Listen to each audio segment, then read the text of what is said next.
기도하심으로 수요 말씀 예배를 하나님께 드리도록 하겠습니다.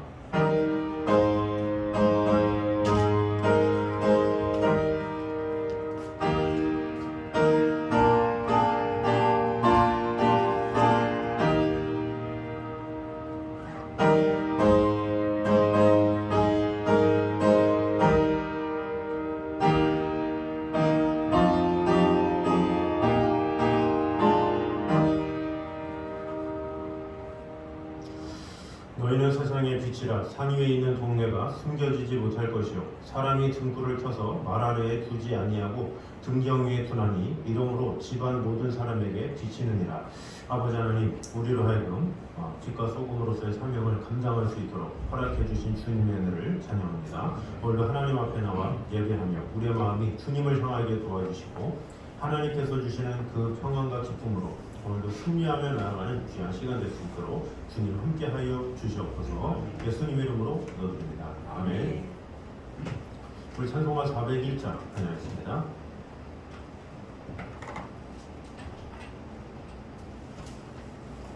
찬송가 250장입니다. 250장 찬양하겠습니다.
사무엘상 13장입니다.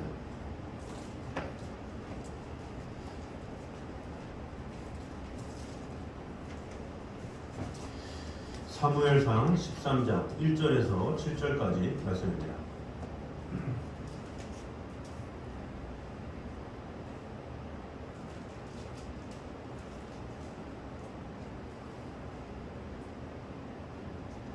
사무엘상 13장 1절에서 7절까지 말씀입니다. 사울이 왕이 될 때에 40세라.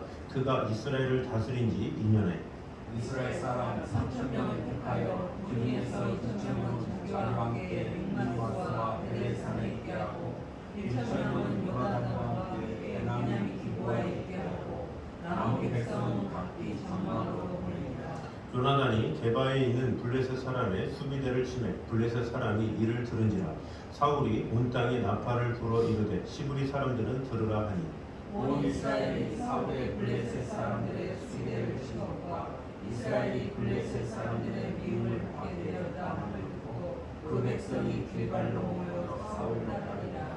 블레셋 사람들이 이스라엘과 싸우려고 모였는데 병거가 3만이요 마병이 6,000명이요 백성은 해변의 모래같이 많더라. 그들이 올라와 벳 아벤 동쪽 밑바스에 진침해 이스라엘 사람들이 위급함을 보고 절박하여 불과 수풀과 바이틈과 은밀한 곳과 웅덩이에 숨으며 다 같이 읽겠습니다. 어떤 시브리 사람은 요단을 건너 갓과 길앗 땅으로 가되 사울은 아직 길갈에 있고 그를 따른 모든 백성은 떨더라. 아멘.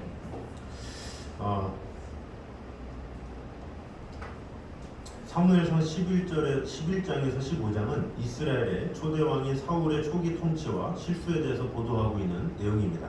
이 가운데 제11, 12장이 주로 사울 왕의 주기와 관련해서 이제 보도하고 있다면 본장에서는 본격적으로 이 사울의 초기 통치와 실수에 대해서 이제 보도를 하고 있습니다. 이 사울이 주로 나오지만 그러나 그 주변에 사무엘이 계속 머물러서 서로 조언도 하고 여러 가지 일들이 있기 때문에 사무엘의 주제에 같이 이어서 나누도록 하겠습니다. 이러한 맥락에서 본문은 요나단의 블레셋 수비대 공격과 대규모의 블레셋군의 출병으로 인해서 이스라엘군이 두려워 떠는 모습을 이제 보도하고 있는 내용입니다. 이 본문의 내용을 구체적으로 보면 먼저 전반부인 1절에서 4절은 사울이 왕으로 즉위한 지 2년 즈음에 상비군인 3,000명을 선발해서 게바에 있는 블레셋 이 수비대를 공격한 사실, 그리고 사울이 블레셋의 출병 소식을 듣고 길갈로 군사들을 소집한 사실을 이제 보도하고 있습니다. 이어서 후반부인 5절에서 7절은 병거 3만과 마병 6천 그리고 엄청난 수의 대군으로 구성된 블레셋군이 밑바스에 진을 치자 이스라엘 군사들이 전세가 불리함을 깨닫고 도망하여 숨거나 두려웠던 사실을 보도하고 있습니다. 그런데 이 본문의 사건은 이스라엘 역사적으로나 사울 개인에게 있어 실로 중대한 국면을 맞이하게 된 계기가 되었습니다. 왜냐하면 사울은 이 사건에서 그가 처음 왕이 되었을 때와는 다른 불순종과 인본주의적인 자세를 보임으로써 사무엘로부터 왕위 폐위라는 엄청난 선언을 듣게 되었고 결국 새로운 왕인 다윗이 예비되는 상황에 이르렀기 때문입니다. 사실 본문에서 사울이 블레셋의 수비대를 공격하는 군사적 모험을 감행한 것은 하나님의 지시에 의한 것이 아니라 자기 중심적인 판단과 전쟁이란 비상적 수단을 통해서 자신의 왕권을 강화하려는 인본주의적인 사고 발상이었습니다. 결국 사울의 이러한 무모하고도 인본적인 모험은 이스라엘을 위기에 빠뜨리게 했고 더 나아가서 사울 자신은 이 하나님의 제사 제도 모독이라는 엄청난 실수를 저지르게 되어서 왕이 폐위 선고를 듣는 최악의 상황까지 이르게 된 이 사건의 시발점이 바로 오늘 본문이라고 볼 수가 있습니다. 그럼 오늘 본문을 통해서 주시는 은혜를 보도록 하겠습니다. 먼저 하나님을 의지하는 성도는 일당백의 능력을 가진 용사들임을 우리가 영적으로 볼 수가 있습니다. 2절에 보면 사울은 이스라엘 사람들 가운데서 3,000명을 택해서 그들을 병사로 삼았다 이렇게 이야기를 하고 있습니다. 일전에 암몬 족속과의 전투에 참전한 이스라엘 백성은 33만 명이었습니다. 그 가운데 110분의 1만을 상비군으로 선발하고 나머지는 각기 자기 생업의 현장으로 이제 돌려보낸 것이죠. 사실 고대 사회에서 33만 명의 군대를 상식적으로 운영한다는 것은 불가능한 일입니다. 일단 그들에게 보급할 물자를 조달할 수가 없었고 또 인구가 부족해서 33만 명이 군대에 매여 있으면 나라의 경제 활동이 제대로 이루어지지 않기 때문에 그렇게 할 수가 없었습니다. 그래서 고대 사회에서는 군인이 따로 없었고 20세 이상의 모든 사람은 평상시에는 생업에 종사하다가도 전쟁이 발발하면 모두 전쟁에 참가해야만 했습니다. 다만 국가에서는 그 중에서 일부를 선발해서 상비군으로 삼임으로써 유사시에 이제 대비를 했던 것이죠. 본절에서 말하는 3,000명이 바로 그러한 사람들입니다. 따라서 이들은 무예도 출중하였을 것이고 매우 용맹스러웠을 것이다 이렇게 볼 수가 있는 것이죠. 이것은 요나단이 겨우 1000명의 성기군으로 게바의 블레셋의 수비대를 친 사실로도 알 수 있습니다. 실로 이들은 일당백의 용사라고도 할 수 있죠. 우리는 오늘날 그리스도의 군사로 선발된 사람들입니다. 우리는 그리스도께서 대장이 되어 이끄는 하나님 나라의 상비군인 것이죠. 우리는 하나님 나라를 위해 하나님과 그리스도를 위해 특별히 선발된 사람들입니다. 이는 곧 우리에게 일당백의 능력이 있음을 의미합니다. 그런 능력이 있기 때문에 우리는 하나님 나라의 상비군으로 선발된 것이죠. 그러므로 우리 모두는 일당백의 용사가 되어서 하나님과 그리스도를 위해서 싸워야 될 책임이 있습니다. 물론 이것이 우리에게 처음부터 남들이 갖지 못한 특별한 능력이 주어졌음을 의미하지 않습니다. 사실 우리 개인을 보면 일당백의 어떤 능력을 갖기는 어렵죠. 우리는 세상에 능력 있는 사람들과 비교해 볼 때 인간적인 조건에서 참으로 보잘것없는 존재들일 수도 있습니다. 그럼에도 불구하고 우리가 일당백의 용사로서 그리스도의 군사가 될 수 있는 것은 하나님께서 우리에게 능력을 공급해 주시기 때문입니다. 우리는 부족하기 그지없지만 우리의 배후에 계신 하나님께서 강하고 능하신 분이시기 때문에 우리는 그리스도의 군사로 일당백의 능력을 발휘할 수 있는 것입니다. 미디안의 메뚜기 때 같은 병사들을 300명의 용사로 물리친 기드온을 보면 그들은 어떻게 했습니까? 미디안 병사들은 그를 보리떡 한 덩이에 비유했습니다. 아주 보잘것없는 존재라는 것이죠. 실제로 기드온은 소심한 시골 농부에 불과한 자였습니다. 하지만 그렇게 별 볼 일 없는 보리떡 한 덩이 기드온을 여호와의 사자는 무엇이라고 합니까? 큰 용사여 이렇게 부르는 것을 볼 수가 있습니다. 이것이 무엇을 말하고 있는 것입니까? 하나님의 큰 용사가 되는 것은 인간의 조건과 관계가 아니다라는 것입니다. 즉 하나님에 의해 선택되고 하나님의 손에 의해 사용되며 하나님을 의지하면 그가 곧 하나님의 큰 용사라는 것입니다. 결국 기드온과 그의 300용사는 일당백의 용사가 되어서 미디안 사람을 한 사람 치듯이 하였다 이런 기록이 있죠. 누구든지 하나님께 붙잡힌 바 되고 하나님을 의지하면 일당백의 사람이 됩니다. 그래서 어떤 강력한 대적도 능히 물리치고 승리할 수가 있습니다. 그러므로 우리는 그리스도의 군사로서 세상에 대해서 담대해야 되겠습니다. 우리는 하나님께 선택받은 일당백의 용사들입니다. 하나님께서 우리를 그리스도의 군사로 선택한 순간 우리에게는 그러한 능력이 있습니다. 왜냐하면 능하신 하나님이 우리와 함께 계시기 때문이죠. 따라서 우리를 불러주신 하나님을 전적으로 의지하고 그분의 말씀대로 순종하고 행동하기만 한다면 우리는 늘 승리하는 삶을 살 수밖에 없습니다. 그러므로 이제는 자신의 모든 무능과 무기력을 떨쳐버리고 온전히 하나님만을 의지함으로써 그리스도 예수의 일당백의 용사가 되는 저 여러분 되시기를 주님의 이름으로 축원합니다. 두 번째는 하나님의 뜻대로 살고자 하는 성도는 세상에서 미움을 받게 됨을 볼 수 있습니다. 우리 4절을 보도록 하겠습니다. 13장 4절을 보면 온 이스라엘이 사울이 블레셋 사람들의 수비대를 친 것과 이스라엘이 블레셋 사람들의 미움을 받게 되었다 함을 듣고 그 백성이 길갈로 모여 사울을 따르니라 이렇게 이야기를 하고 있습니다. 이스라엘이 블레셋에 의해 가증히 여김을 받았다 이렇게 보도하고 있는 것이죠. 왜 이스라엘을 블레셋이 가증히 여겼겠습니까? 요나단이 블레셋의 수비를 쳤기 때문입니다. 요나단이 블레셋의 수비를 쳤다는 것은 곧 이스라엘이 블레셋의 예속에서 벗어나겠다는 신호요, 하나님의 백성답게 하나님만을 섬기며 살겠다는 표현이죠. 그러니까 블레셋 사람들이 이스라엘을 가증히 여기는 것은 당연한 것입니다. 그런데 이와 마찬가지 현상이 영적 세계에도 일어납니다. 세상은 우리가 세상에서 벗어나 하나님만을 섬기고 하나님의 뜻대로 살려고 할 때 우리를 가증히 여기는 것입니다. 물론 가증히 여긴다는 것은 우리에 대한 세상의 핍박이 있음을 시사합니다. 우리가 세상에 예속되어 있고 세상의 말을 잘 들으면 어떻게 되겠습니까? 결코 세상은 우리를 가증히 여기거나 우리를 핍박하지 않습니다. 하지만 우리가 불신 세상의 예속에서 벗어나 하나님만 섬기고 경건하게 살겠다 이렇게 마음을 먹으면 세상의 핍박이란 이루 말할 수 없습니다. 물질적인 면에서나 또 여러 가지 비난을 당하는 경우도 많이 있죠. 그래서 예수님께서도 요한복음 15장 18절 19절에 이렇게 말씀합니다. 세상이 너희를 미워하면 너희보다 먼저 나를 미워한 줄 알라. 너희가 세상에 속하였으면 세상이 자기의 것을 사랑할 터이나 너희는 세상에 속한 자가 아니요 도리어 세상에서 나의 택함을 입은 자인 고로 세상이 너를 미워하느니라 이렇게 말씀하셨습니다. 사도 바울도 또 무릇 그리스도 예수 안에서 경건하게 살고자 하는 자는 핍박을 받으리라 이렇게 디모데후서 3장에 말씀하고 있습니다. 하나님의 백성이고 하나님의 자녀답게 경건하게 살려는 성도에게는 반드시 세상의 핍박이 오게 되어 있습니다. 그래서 다니엘은 사절gol에 들어갔고 그의 세 친구도 풀무불에 들어가는 고난을 당해야만 했습니다.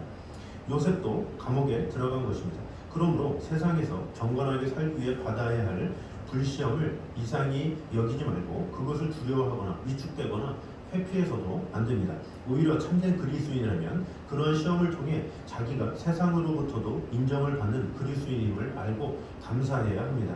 그리고 더 나아가서는 요나단과 이스라엘 백성들처럼 고난을 분연히 떨치고 일어나 세상의 예속으로부터 벗어나야 됩니다. 요나단의 블레셋 수비대 공격이 보여주는 것이 무엇이겠습니까? 비록 고난과 박해, 심지어 죽음이 올지라도 블레셋의 예속에는 있을 수 없다는 것이죠. 정녕 우리 모두 요나단과 같이 또 이스라엘 백성들과 같이 아무리 무서운 핍박과 고통이 예상된다 할지라도 경건하게 사는 신앙의 삶을 포기하지 않는 저와 여러분 되시기를 주님의 이름으로 축원합니다. 세 번째는 대적이 아무리 무사할지라도 최종적인 승리는 성도들에게 있음을 볼 수 있습니다. 우리 5절에 보면 블레셋 사람들이 이스라엘과 싸우려고 모였는데 병거가 3만이요 마병이 6,000명이요 백성은 해변에 모래같이 많더라 이렇게 기록하고 있습니다. 이것이 무엇을 말해주고 있습니까? 이스라엘은 상대도 안 될 만큼 블레셋의 군사력이 절대적으로 우세하다라는 것을 알 수가 있죠. 아까도 언급했지만 지금 이스라엘 이 백성은 별로 인원이 많지가 않죠. 이스라엘 사람 3,000명을 택했다 그러는데 이 3,000명이라는 인원이 얼마나 적습니까? 그냥 3,000명 보면 많을 수 있지만 지금 블레셋의 인구를 보면 이 인구가 얼마나 터무니없이 적은지가 알 수가 있습니다. 우선 이 블레셋은 철기를 쓴다고 그랬죠. 그 당시 때 이 사람들은 철을 가지고 무기를 사용해서 뗍니다. 그럼 이스라엘 백성들은 뭐냐? 겨우 나무나 뭐 이런 몽둥이 뭐 이런 것으로 전쟁을 쓰기 때문에 뭔가를 이렇게 비교가 안 되는 그런 상황이라고 볼 수가 있죠. 블레셋은 이 현대의 이 탱크와 견줄 수 있는 병거가 3만이다 이렇게 기록하고 있고 또 마병이 6천이다 이렇게 말을 하고 있고 또 보병은 헤아릴 수 없을 만큼 많다 이렇게 기록을 하고 있습니다. 그런데 과연 이스라엘이 블레셋의 상대가 되겠습니까?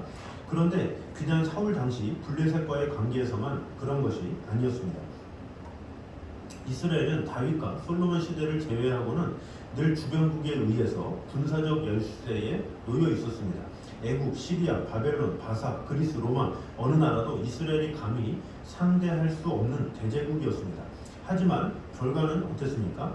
그래서 이스라엘이 완전히 망했습니까? 그렇지 않다라는 것입니다.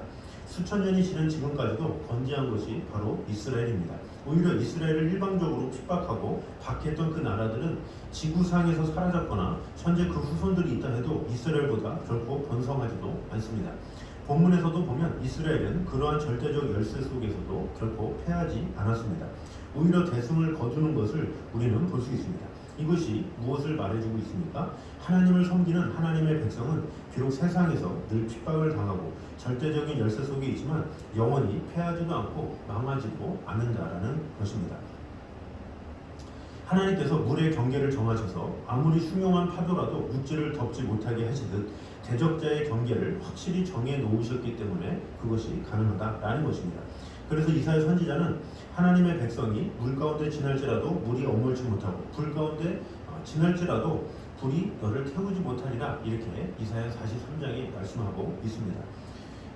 우리가 이 말씀을 믿는다면 우리 모습이 비록 연약하다 할지라도 나에게 힘이 없다 할지라도 그것을 전혀 생각할 필요가 없다라는 것입니다. 왜냐? 하나님은 전능하신 하나님이시고 나와 함께 하시는 하나님만 계시면 모든 것을 이길 수 있는 힘과 능력이 있기 때문에 우리는 두려워할 필요가 없다라는 것입니다.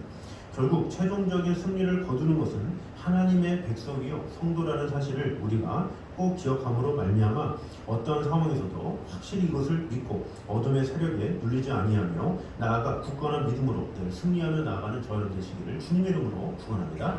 마지막으로 진실한 믿음은 결코 상황에 따라 흔들리지 않음을 볼 수가 있습니다.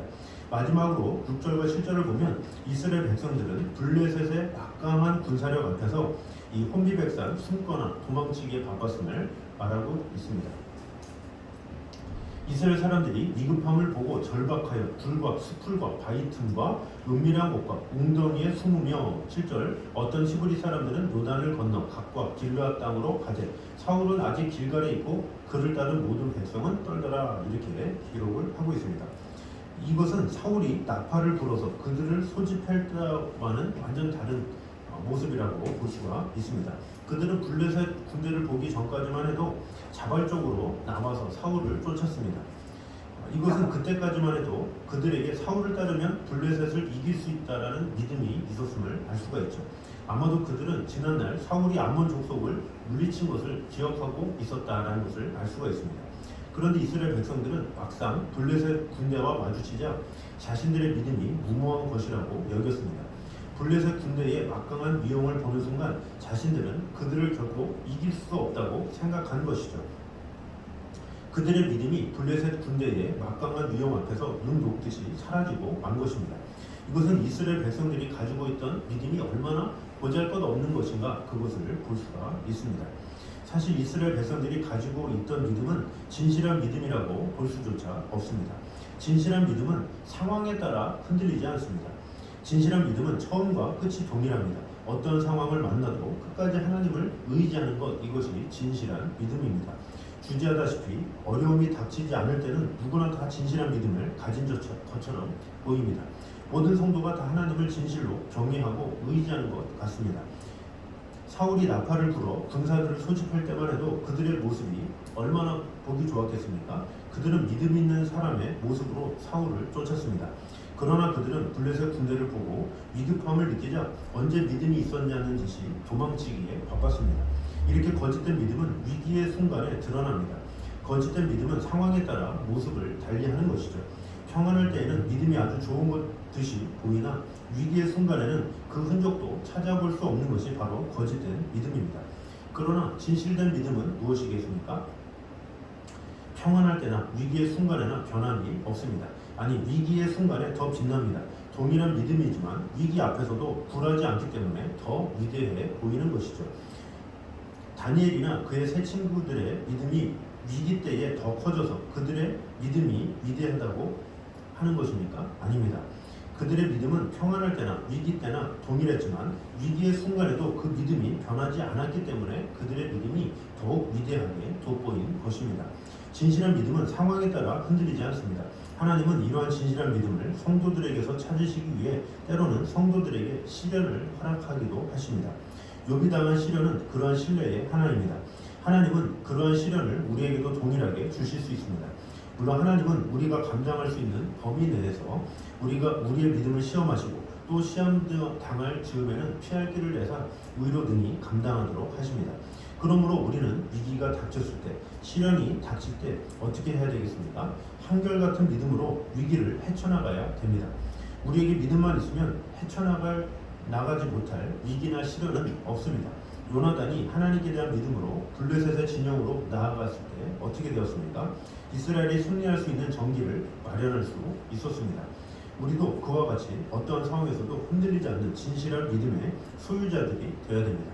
그러므로 한결같은 믿음, 어떠한 상황에서도 변하지 않는 믿음, 그 믿음으로 오직 주님만을 바라보므로 하나님께서 주시는 온전한 축복을 받아 누리기 힘쓰는 저를 되시기를 주님의 이름으로 축원합니다. 기도하겠습니다. 사연 주님 감사합니다. 오늘도 우리와 늘 언제나 함께 하시는 주님, 지켜주시는 주님, 하나님을 의지하는 성도는 일당백의 능력을 가진 용사들임을 오늘 보게 되었습니다. 비록 적은 수이지만, 비록 힘이 약하지만, 연약하지만 하나님께서 우리를 큰 용사로 불러주셨사오니 우리는 우리를 부르신 그 하나님의 명령 따라 온전히 순종하며 나아가는 성도들 되게 하여 주시옵소서. 모든 무능과 무기력을 떨쳐버리고 온전히 하나님만 의지함으로 그리스도 예수의 일당백의 용서가 되는 성도들 되게 하여 주시옵소서. 또한 하나님의 뜻대로 살고자 하는 성도는 세상에서 미움을 받을 수밖에 없음을 오늘 보게 되었습니다. 세상이 아무리 핍박하고 또 고통이 온다 할지라도 우리가 끝까지 우리 신앙의 삶을 포기하지 않고 오직 주님만을 바라보는 자들 되게 하여 주시옵소서. 그렇게 하나님의 뜻대로 살고자 할 때 비록 세상에서는 미움을 당하지만 하나님께 칭찬받고 하나님께 인정받는다는 사실을 꼭 기억함으로 말미암아 우리의 삶이 주님 앞에 한결같은 모습으로 드려질 수 있도록 주님 함께하여 주시옵소서. 또한 대적들이 아무리 우세할지라도 최종적인 승리는 성도들에게 있음을 오늘 보게 되었습니다. 우리는 연약하고 부족하고 아무런 힘도 없지만 우리를 택하신 하나님은 능력이 많으시며 전능하시오니 그 하나님의 능하신 손 아래 거하게 됨으로 말미암아 어떤 어두움의 세력에도 눌리지 아니하고 굳건한 믿음으로 승리하는 성도들 되게 하여 주시옵소서. 또한 진실한 믿음은 결코 상황에 따라 흔들리지 않는다는 것을 오늘 보게 되었습니다. 처음에는 기세등등하다가 막상 어려움이 닥치면 근심에 처한 이런 사람들이 아니라 어떠한 상황에서도 굴하지 않고 어떠한 상황에서도 하나님만을 의뢰하며 골리앗 앞에서도 담대했던 다윗처럼 어떠한 어려움과 고통이 찾아온다 할지라도 믿음으로 승리하며 나가는 성도들 되게 하여 주시옵소서. 그러므로 진실한 믿음을 하나님께서 귀히 여기신다라는 그 약속을 분명히 믿고 어떠한 상황에서도 흔들리지 아니하는 그 믿음 가지고 주님 앞에 나아가는 성도 될 수 있도록 지켜주시고 함께하여 주시옵소서. 예수님 이름으로 기도드립니다. 아멘. 우리 찬송가 545장 찬양하겠습니다.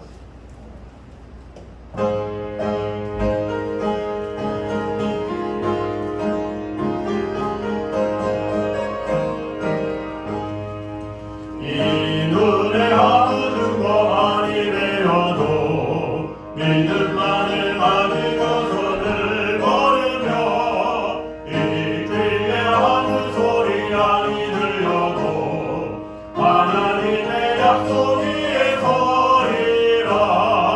걸어가세 믿음 위에 서서 나가세 나가세 불신 버리고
어떠한 상황에도 굴하지 않는 흔들리지 않는 그 믿음으로 하나님만을 바라보기에 힘쓰는 이 자리에 있는 모든 성도들 위해 이제부터 영까지 함께 있기를 간절히 축원하옵나이다. 아멘.